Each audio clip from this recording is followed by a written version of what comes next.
اسلام آباد میں منعقدہ جنوبی ایشیا میں امن کے حصول کے لیے کی جانے والی کوششیں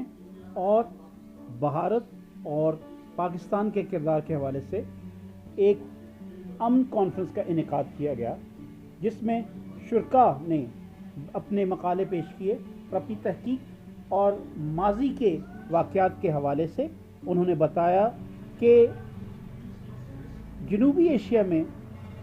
امن کے حصول کے لیے دونوں ممالک کو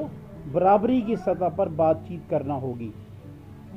بات چیت کا مقصد کسی بھی ملک کی جانب سے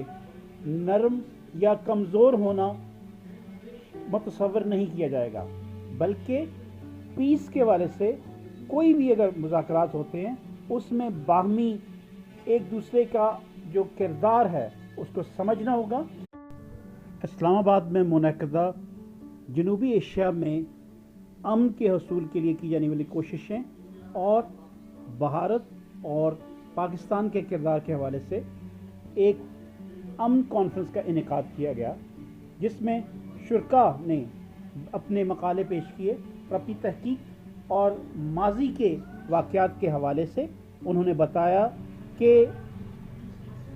جنوبی ایشیا میں امن کے حصول کے لیے دونوں ممالک کو برابری کی سطح پر بات چیت کرنا ہوگی۔ بات چیت کا مقصد کسی بھی ملک کی جانب سے نرم یا کمزور ہونا متصور نہیں کیا جائے گا، بلکہ